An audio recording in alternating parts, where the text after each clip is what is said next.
Everyone, कैसे हैं आप सब। उम्मीद करती हूँ आप सब अच्छे होंगे और मैं भी एकदम अच्छी हूँ। तो आज मैं करूँगी आपसे एक बहुत ही इम्पॉर्टेंट टॉपिक के ऊपर बात। टॉपिक देख के आप समझ गए होंगे कि मैं किन के ऊपर बात करने वाली हूँ। तो सभी उनको जानते होंगे, दीपिका कक्कर इब्राहिम को, जो कि सेलिब्रिटी हैं और अभी हाल फिलहाल में वो सेलिब्रिटी मास्टर शेफ में मतलब वो आ रही है, टेलीविजन पे आ रही है अभी हाल फिलहाल में वो। तो उनके ऊपर मुझे आज कुछ बात करनी है। तो बात ऐसी है, शायद ही आपने उस लड़की का, कई लोगों को उस लड़की का वीडियो भी मिल चुका होगा। लड़की का नाम है सानिया, जो कि देहरादून की ही रहने वाली है ऑफकोर्स। और मैं भी आपसे जो बात कर रही हूँ तो मैं भी देहरादून से ही आपसे बात कर रही हूँ फिलहाल।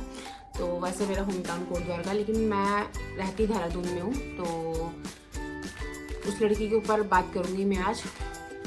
तो मतलब जो लड़की है सानिया, वो है फैशन डिज़ाइनर। तो उसने कहीं जगह जॉब की होगी of course as a fashion designer. तो मतलब उसको कहीं कुछ प्रॉब्लम हो रही है, उसे जॉब स्विच करना रहा होगा कोई दूसरा।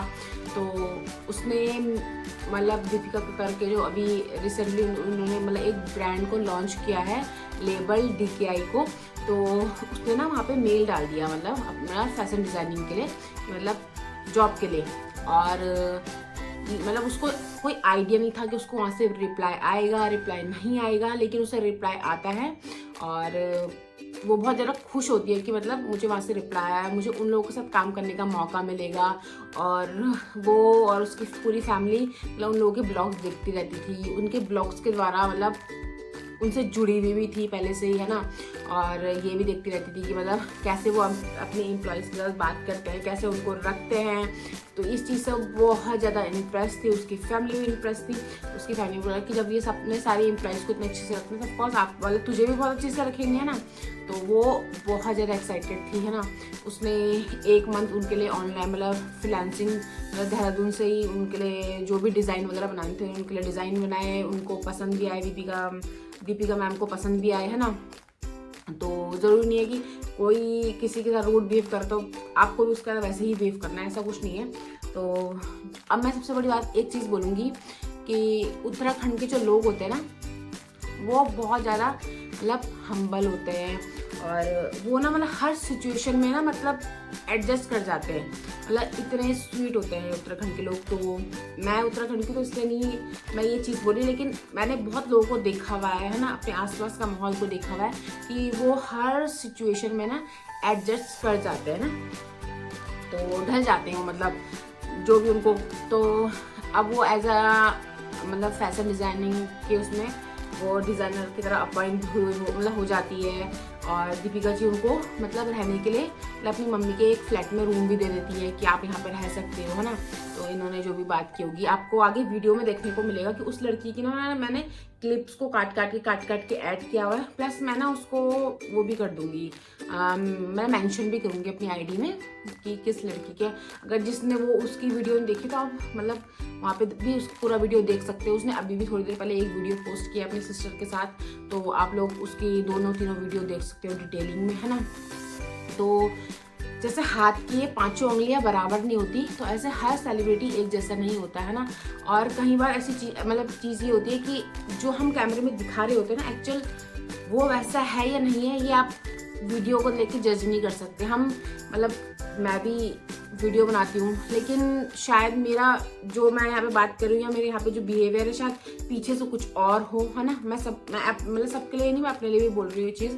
तो वो लोग जो कैमरे की जो दुनिया होती है ना, बहुत अलग, कैमरे में हर इंसान बहुत अलग होता है, जो रियल में होता है ना वो बहुत ही अलग होता है। और ये हकीकत बात होती है, ऐसा नहीं कि सारे सेलिब्रिटी हैं तो सब एक जैसे होते हैं। लेकिन मोस्टली मैंने भी बहुत सारी वीडियोस देखी उन लोगों के बारे में, तो मोस्टली ऐसा ही होता है कि जो वीडियो में दिखता है ना एक्चुअली वैसे होते नहीं है। वो जितने स्वीट बनते हैं, जितने केयरिंग बनते हैं अपनी फैमिली के लिए, हर कोई होता है। अगर मैं भी हूँ तो मैं अपनी फैमिली के लिए केयरिंग हूँ, मैं बाहर वाले के लिए उतनी नहीं होंगी। तो ऐसे ही वो अपनी फैमिली के लिए केयरिंग है तो वो दिख रहा होगा, लेकिन ज़रूरी नहीं कि वो बाहर वाले के लिए साथ भी वैसे ही है ना। तो अब उन्हें क्या था कि सानिया को जॉब से ये तो बोल नहीं सकते थे डायरेक्ट कि आपको निकाल ले, या जो भी प्रॉब्लम उनको रही होगी उन्होंने सारा ब्लेम बेचारी सानिया पे डाल दिया है ना, कि मतलब आपने ऐसा नहीं किया, आपने वैसा नहीं किया, आप कारीगर ढूंढने नहीं गए।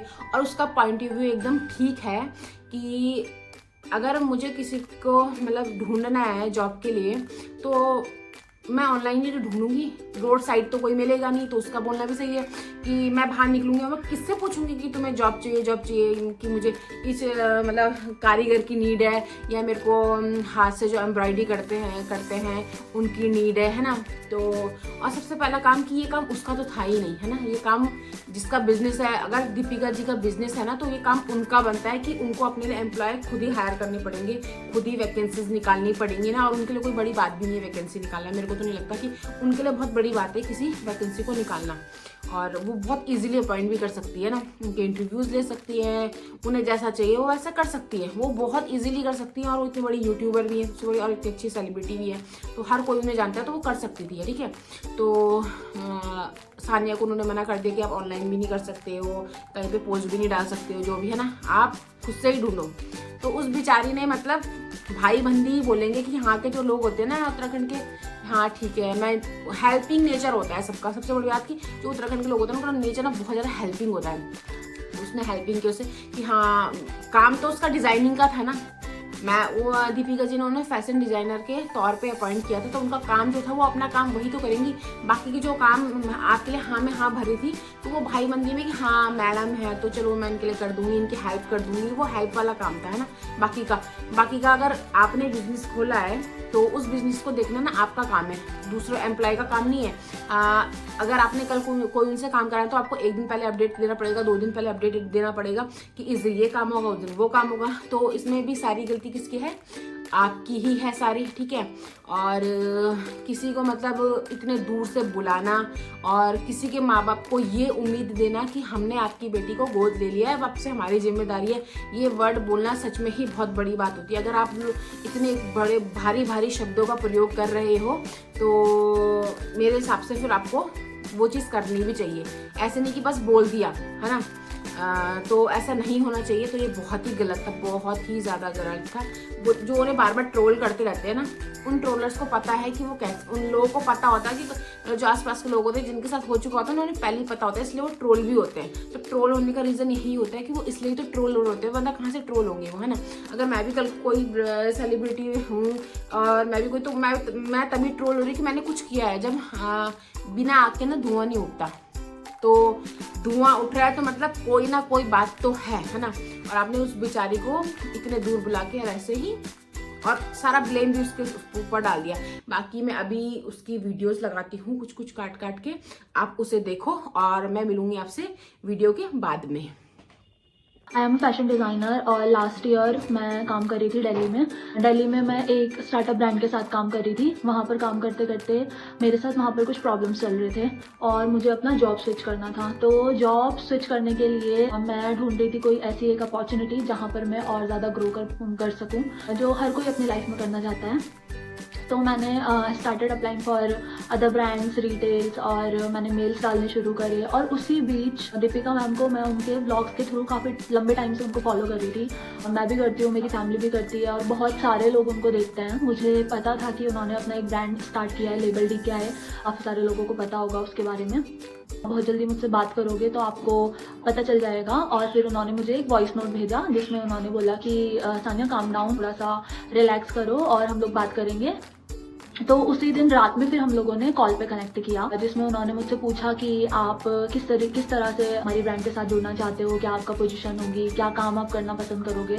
तो मैंने उन्हें बोला कि मैं फैशन डिज़ाइनर हूँ, तो मैं एज अ फैशन डिज़ाइनर ही आपके साथ काम करना पसंद करूँगी, मेरी क्या क्या रिस्पॉन्सिबिलिटीज़ होने वाली हैं। हमने काम भी डिस्कस किया कि मैं क्या काम करने वाली हूँ उनके ब्रांड के लिए। तो मैंने उन्हें बोला कि मैं डिज़ाइनिंग से लेकर जो सैम्पलिंग का क्वालिटी कंट्रोल तक का काम होता है वो मैं संभालने वाली हूँ। जो काम मैं उनके साथ करने वाली थी वो भी काफ़ी बार डिस्कस हुआ है, इस पूरी स्टोरी में आपको समझ में आएगा। और फिर वहाँ पे उन्होंने मुझे बोला कि मैं आपको एक असाइनमेंट दे रही हूँ छोटा सा, आपको मेरे लिए 3 डिज़ाइन करना है। और उसके मतलब वो सिर्फ ये देखना चाहते थे कि हम दोनों का विजन, जिस टाइप के डिज़ाइन को चाह रहे हैं, जिस टाइप का ब्रांड वो बिल्ड करना चाह रहे हैं, तो वो मैच भी करता है या नहीं करता है। तो उन्होंने मुझे डिज़ाइंस दिए, प्रिंट्स दिए, और मैंने उनके लिए डिज़ाइन किया। तो वो डिज़ाइंस पसंद आए और फिर हम लोगों ने आगे की बात करी। तो उन्होंने मुझसे, सानिया आप जॉब एक बार ज्वाइन करोगे तो आप बीच में छोड़कर मत जाना जॉब कभी भी। और दीपिका मैम ने मुझे ये बोला था कि हम लोग अपने जो एम्प्लॉयज़ हैं उनको बिल्कुल फैमिली मेम्बर्स की तरह ट्रीट करते हैं, और कभी भी फ्यूचर में मुझे पता है कि अनबन सब जगह हो जाती है, थोड़ा बहुत कभी कभार हो जाता है हर जगह, भले ही काम से रिलेटेड हो या कुछ भी हो। तो उन्होंने बोला कभी कुछ चीज़ें तुम्हें मेरी पसंद नहीं आएंगी या कभी कुछ चीज़ें मुझे तुम्हारी पसंद नहीं आएंगी, तो हम लोग बैठेंगे आराम से बात करेंगे और हम लोग उस चीज़ का सॉल्यूशन निकालेंगे।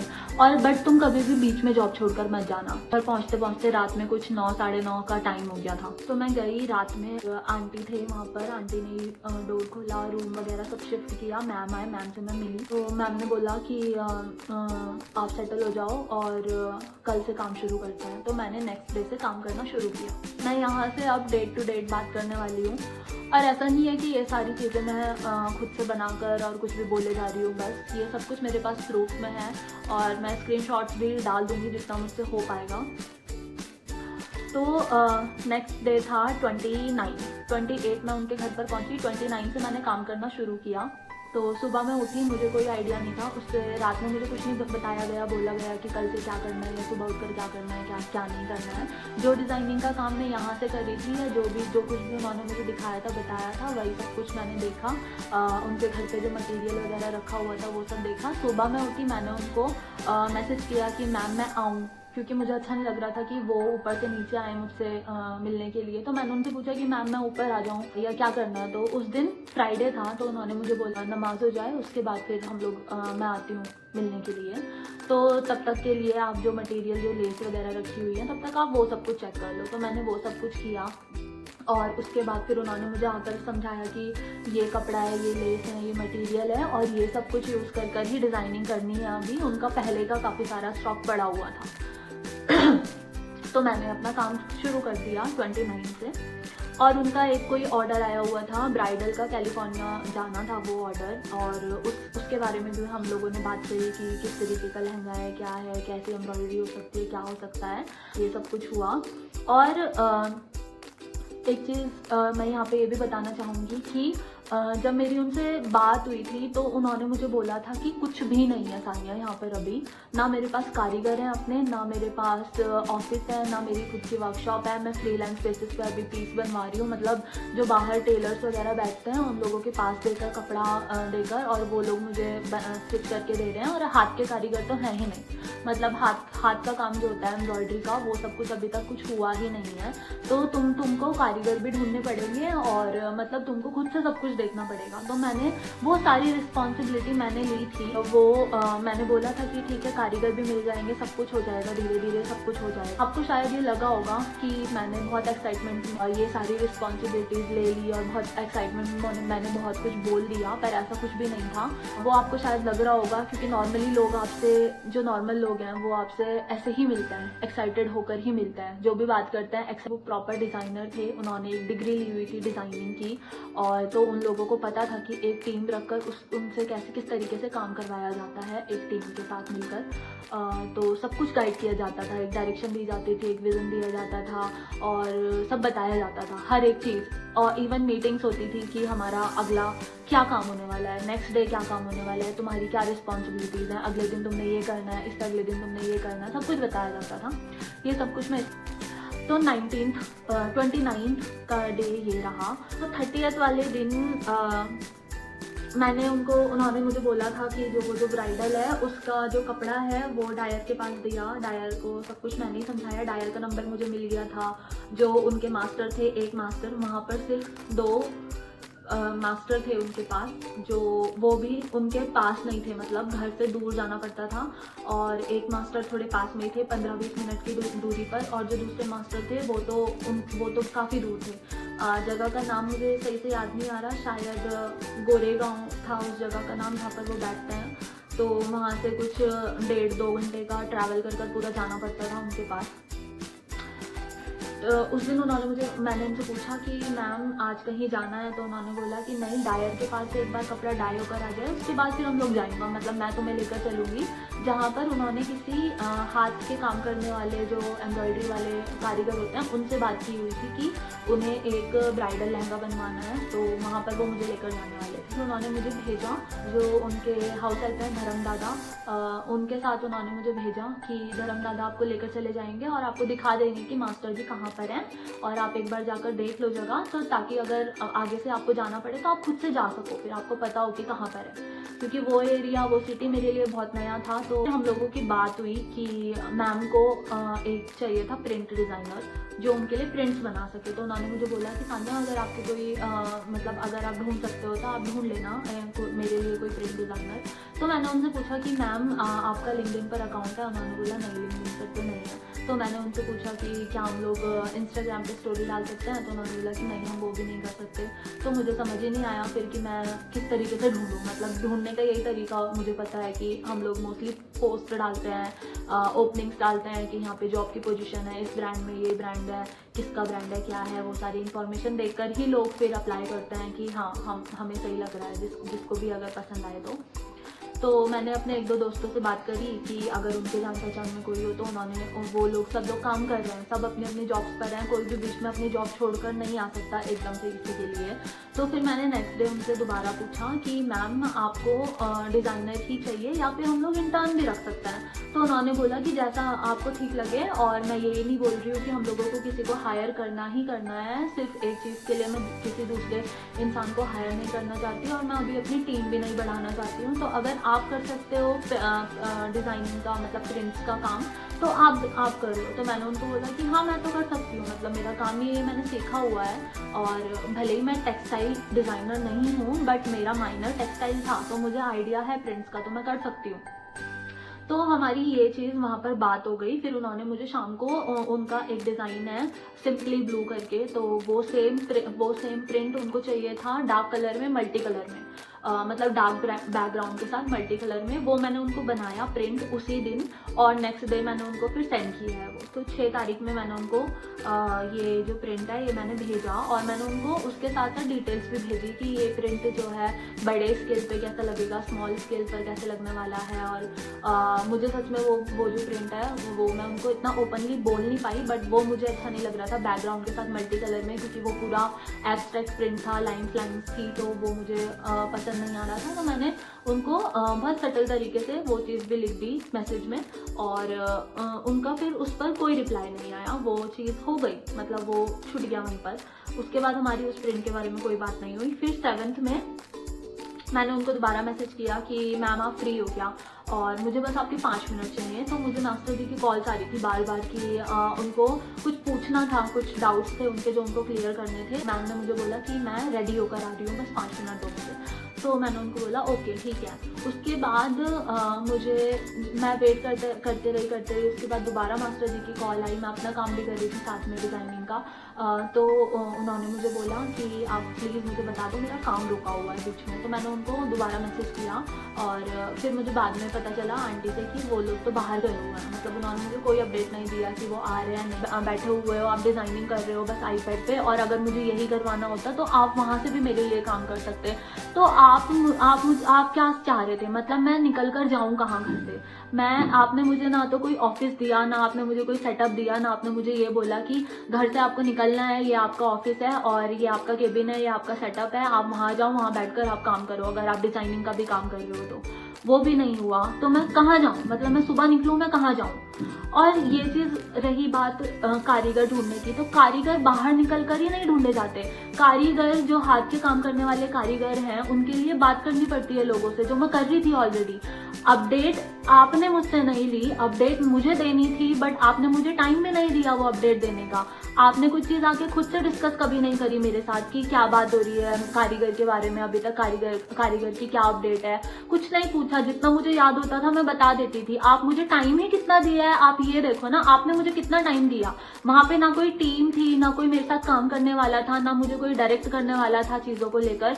मैं खुद से सब कुछ कर रही थी अभी तक। ये सब कुछ जो मुझे बोला गया ना कि आप प्रोएक्टिव नहीं हो, आप खुद से नहीं आए बात करने के लिए, और आपको आना चाहिए, आपको आकर मुझसे बोलना चाहिए कि मैम बहुत ज़्यादा इंपॉर्टेंट है चीज़ें, और अगर कुछ अर्जेंट है तो हर चीज़ अर्जेंट नहीं होती। हर दिन मैं आपको ये चीज़ नहीं बोल सकती कि मैम बहुत ज़्यादा अर्जेंट है, बहुत ज़्यादा अर्जेंट है, आप तभी आओगे। ये आपका काम था, आपकी रिस्पॉन्सिबिलिटी बनती थी कि आप सुबह आओ या फिर एक दिन पहले आओ और आकर बैठकर मुझसे पूछो, बात करो मुझसे आकर कि कितनी क्या अपडेट है, कितना आपने काम किया अभी तक, ठीक है। ये सारी चीज़ें आपकी थी, मेरी नहीं थी। मैं जो भी अर्जेंट होता था, मेरे पास प्रूफ हैं सारे फ़ोन में, जो भी अर्जेंट होता था मैं या तो आपको कॉल करती थी, आपने बहुत बारी मेरी कॉल्स भी नहीं उठाई हैं, और कॉल को लेकर भी आपने मुझे ये चीज़ स्टार्टिंग में ही बोल दी थी कि अगर मैं कॉल नहीं उठा पा रही हूँ या मैं बिजी हूँ किसी चीज़ में तो आप धर्मदादा को कॉल करो। तो काम से रिलेटेड चीज़ों के बारे में तो मैं धर्मदादा को कॉल नहीं कर सकती ना, उसके लिए तो मुझे आपका ही वेट करना पड़ेगा जब तक आप फ्री हो रहे हो या नहीं हो रहे हो, या कितने दिन में फ्री हो रहे हो, या कब आप मुझे टाइम दे रहे हो उस चीज़ के लिए।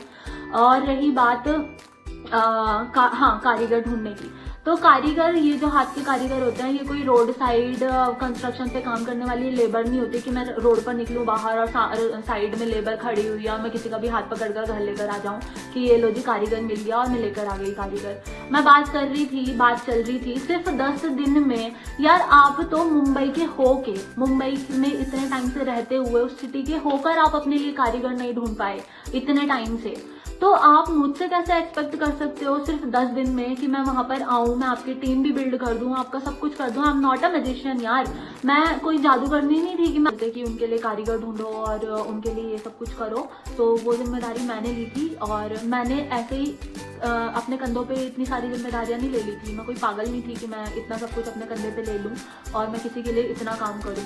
कोई नहीं करके देगा। आप जाकर पूछ सकते हो, आप जाकर हायर कर सकते हो डिज़ाइनर्स। आप किसी भी डिज़ाइनर को हायर करोगे तो वो यही बोलेगा कि पहले आप अपनी टीम बिल्ड कर लीजिए, और जब आपके पास एक ऑफिस होगा मुझे देने के लिए, काम करवाने के लिए, तब आप मुझे बुलाना। तो मुझे उन्होंने ये सब कुछ बोला, और इसके बीच में मैं क्या कर रही थी मैं भी बता देती हूँ। मैं उनको बोल रही थी कि ma'am I am so sorry, I am so sorry, अगर आपको ऐसा लगा या मुझसे कोई गलती हो गई, बस आप मुझे एक चांस दे दो मेरी गलती ठीक करने का। अगर आपको लग रहा है मैंने आपके लिए कारीगर नहीं ढूंढे या मैंने बात नहीं करी, तो मैं जाती हूँ, मैं ढूंढती हूँ कारीगर, मैं सब कुछ कर लूँगी मैम, बस आप मुझे एक मौका तो दो।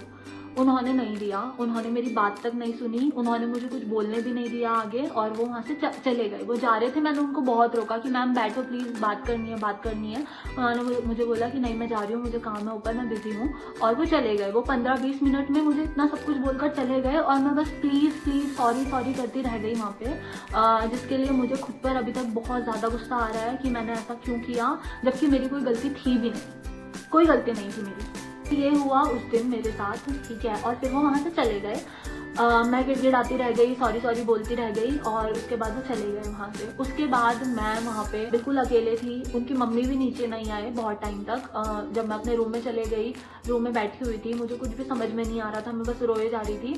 तो मैंने अपनी बहन को कॉल लगाया, और कॉल लगा के आई स्टार्टेड क्राइंग, और मैं बहुत गंदे तरीके से रो रही थी। वो डर गई, वो इतना ज़्यादा डर गई क्योंकि हमारे घर में ऑलरेडी एक केस ऐसा हो गया था। तो सबको ये डर था कि यार, मतलब एक डर बैठा हुआ था सबके दिल में। तो वो डर गई, वो मुझसे पूछ रही है बार बार कि क्या हो गया, तू ठीक है ना, सब ठीक है ना, क्या हुआ बता मुझे। काम डाउन होंगे तो शायद वो मेरी बात सुने और शायद सब कुछ ठीक हो जाए, शायद वो मुझे चांस दे दे दोबारा। तो मैंने उनको बहुत सारे वॉइस नोट्स डालने शुरू करे कि मैम आप प्लीज़ मुझे एक चांस दे दो, प्लीज़ मुझे और कुछ भी नहीं चाहिए, मुझे और सैलरी भी मत देना, मुझे बस एक महीने का टाइम दे दो, और 1 महीने का टाइम तो दो कम से कम मुझे सारी चीज़ें ठीक करने में, सेटअप करने में और कारीगर ढूंढने में। तो उसके बाद वो मुझे बोल रहे हैं कि आप 10 दिन में आपको अब क्यों, कल क्यों आप जाने वाले हो अब कारीगर ढूंढने के लिए, अब क्यों आपको रियलाइज हो रहा है, आप 10 दिन क्यों नहीं गए कारीगर ढूंढने के लिए। उसके बाद भी वो मुझे ये बोल रहे हैं। और जब मैंने उनको बोला कि मैम मैं ऊपर आऊँ बात करने के लिए, तो उन्होंने मुझे बोला कि नहीं Sania, I am not comfortable at this time, बहुत ज़्यादा लेट हो गया है रात में और अब बात करने के लिए कुछ बचा भी नहीं है। और उसके बाद वो मुझे सीधा बोल रहे हैं कि मैं आपकी टिकट्स करवा दूंगी, और आप बताओ आपको कहाँ जाना है, आपको दिल्ली जाना है, आपको देहरादून जाना है। तो फिर मैंने रात में उनको कुछ नहीं बोला और उसके बाद सुबह मैंने उनको मैसेज किया दोबारा कि मैम आप जब फ्री हो जाओगे, उस दिन उनको निकलना था शूट के लिए, जहाँ पे भी मुझे कोई आइडिया नहीं है, आंटी के साथ वो जाने वाले थे। तो मैंने उनको मैसेज किया कि मैम आप जब फ्री हो जाओगे तो प्लीज़ आप मुझे एक बारी मिलने के लिए आओ, मुझे बात करनी है। तो उनका मुझे मैसेज आता है कि सानिया अब कुछ नहीं रह गया बात करने के लिए और मैं आपकी टिकट्स करवा रही हूँ और आप बता दो आपको कहाँ जाना है, मैं आपकी टिकट्स करवा रही हूँ, मैं आपकी टिकट्स करवा रही हूँ। ये बात मुझे पता नहीं कितनी बार बोली गई कि मैं आपकी टिकट्स करवा रही हूँ। तो यार टिकट करवाने के लिए मैं आपको ये बोलना चाहूँगी कि जब मैं यहाँ से वहाँ जा रही थी तब भी आपने मेरी टिकट नहीं करवाई थी और मैंने अपनी टिकट खुद करी थी, तो मुझे पता है कि टिकट कैसे बुक करनी होती है। तो जैसे मैं गई थी यहाँ से मुंबई, वैसे मैं वापस भी आ सकती थी। मैंने उनको रात में इतना ज़्यादा प्लीज़ बार बार बोला, इस तरीके से मैं घर वापस नहीं जा सकती क्योंकि घर में मैंने कुछ बताया भी नहीं है अभी तक और मेरा पूरा कॉन्फिडेंस टूट जाएगा। मैंने उनको ये भी बोला कि it will be very humiliating for me, क्योंकि मैंने घर में मतलब मेरे घर वाले इतने ज़्यादा खुश हैं, मेरे दोस्त इतने ज़्यादा खुश हो। तब मैंने उनको ये सब कुछ बोला कि प्लीज़ आप मुझे बस एक चांस दे दो, मुझे और कुछ भी नहीं चाहिए। तो वो मुझे बोल रहे हैं कि Sania I am so sorry और मैं आपको आगे रिटेन नहीं कर पाऊंगी और मैं आपको आपकी वजह से नहीं, मैं आपको अपने वजह से जाने के लिए बोल रही हूँ और as a new startup I have my limitation. इस शो मिल गया है जिसकी शूटिंग कल से शुरू हो रही है और अगर आपको लग रहा है कि मैं आपको टाइम नहीं दे पाई थी अभी तक, तो कल से तो मैं आपको बिल्कुल भी अटेंड नहीं कर पाऊंगी क्योंकि कल से मैं बहुत ज़्यादा बिजी हो जाने वाली हूँ शूटिंग में। फिर उसके बाद तो मैं आपको बिल्कुल भी टाइम नहीं दे पाऊंगी। तो अगर आपकी इतनी ही लिमिटेशंस थी और आपका शूट शुरू होने वाला था या जो भी था, जो भी रीज़न था, जेन्युइन रीज़न, वो आपको मुझे बताना चाहिए था, ना कि ये पूरा ब्लेम गेम खेलना चाहिए था मेरे साथ। अगर मुझे अच्छे से ये चीज़ें बताई गई होती और मुझे जेन्युइन रीज़न बताया गया होता बैठ के, तो शायद मैं ये वीडियो ना बनाती, शायद मैं समझती उन सब चीज़ों को और मैं कुछ नहीं बोलती और ये ऊपर डाल दी गई सारी चीज़ें। उसके बाद मैंने उनको मैसेज किया कि मैम मैं जा रही हूँ, मेरी पैकिंग हो गई है, मैंने कैब बुला ली है, 2 बजे करीब मैं निकल जाऊँगी वहाँ से। और मैंने उनको बोला कि आप प्लीज़ एक बारी आ जाओ नीचे। उसके बाद भी मुझे उनको खुद बोलना पड़ रहा है कि आप प्लीज़ एक बार नीचे आ जाओ, क्योंकि मैं ऐसे ही नहीं निकलना चाहती थी वहाँ से बिना बाय बोले। तो मैंने उनको बोला कि आप आ जाओ, मुझे बस बाय बोलना है आपको। तो उसके बाद उन्होंने बोला कि मैं बिज़ी हूँ, आप थोड़ी देर रुक जाओ और उसके बाद फिर मैं आती हूँ। तो उसके बाद वो आए नीचे। आने के बाद वो मुझसे बोल रहे हैं कि हो गई पैकिंग। मैंने बोला हाँ हो गई पैकिंग। उसके बाद मुझे बोल रहे हैं कि हम लोग काम करेंगे आगे भी, ऐसा नहीं है कि हम काम नहीं करेंगे, और आप मुझे बताना कि आप पर डिज़ाइन का कितना लोगे, फ्रीलांस बेसिस पे आप मुझसे कनेक्ट करके रखना, फ्यूचर में भी हम लोग काम करेंगे, आप चाहे यहाँ पर हो चाहे देहरादून में हो, कहीं पर भी हो, और आप मुझे बताना, हम लोग साथ में काम करेंगे। फिर मैंने जब उनको पूछा कि आप बोल रहे थे कि काम रुकाना पड़ेगा, कुछ टाइम के लिए शूट आ गया है तो क्या होने वाला है, तो उन्होंने बोला कि नहीं काम तो चलेगा, कुछ टाइम के लिए रोक रहे हैं बस काम को, और काम से आ सकती है वहाँ से, और वो लोग ऐसा कैसे कर सकते हैं, तेरी कोई गलती नहीं है इन सब चीज़ों में, ऐसे भी गलतियाँ होती है, हमें कभी इस तरीके से कभी ट्रीट नहीं किया गया, हमें चांस मिलता है हर चीज़ ठीक करने का, सुधारने का, और यहाँ पर तो तेरी कोई गलती है भी नहीं। तो ये क्या था, ये सब कुछ क्या था, किसी को कुछ समझ नहीं आ रहा है अभी तक, ना मेरे घर में किसी को कुछ समझ में आ रहा है, और मैंने घर में अब आप लोगों ने सारा वीडियो देख ही दिया होगा कि वीडियोस में क्या क्या हुआ है ना। तो किसी के साथ इतना बुरा भी मत करो कि वो बेचारा डिप्रेस्ड हो जाए, और उसके करियर की स्टार्टिंग है ना। तो ऑफकोर्स हर कोई अपने लिए अच्छा सोचता है, लेकिन उसके साथ अगर कुछ गलत होता रहता है ना, तो वो ना बहुत ज़्यादा डाउन चले जाता है, बहुत ज़्यादा। ये सच में है, ये बहुतों के साथ हुआ भी होगा, कई लोग डिप्रेस हो जाते हैं, एंजाइटी का शिकार हो जाते हैं, तो इसी कारण होता है कि मतलब वो सोचता रह जाता है कि उसने ऐसा क्या कर दिया या जो भी है ना। तो यही कि अगर आप लोग किसी को भी अपॉइंट करते, चाहे कोई भी है, तो किसी को पहले तो अगर आपको नहीं पहले आप उसका काम देख लो ऑनलाइन, आपको नहीं जमता, उसको इतने दूर से उतने दूर बुलाने का कोई मतलब नहीं है। आपने उसे देहरादून से और मुंबई बुलाया था, और कोई देहरादून और मुंबई कोई आसपास वाली जगह ही नहीं है कि आप आए, आपको काम पसंद नहीं, आप घर आ गए, है ना। कोई मतलब दूसरे शहर से अगर कहीं शिफ्ट होता है ना दूसरे शहर में, तो उसको शुरू में ना बहुत ज़्यादा तकलीफ होती है ना, उसको एडजस्ट होने में टाइम लगता है, नई जगह में नए लोग होते हैं बहुत, है ना।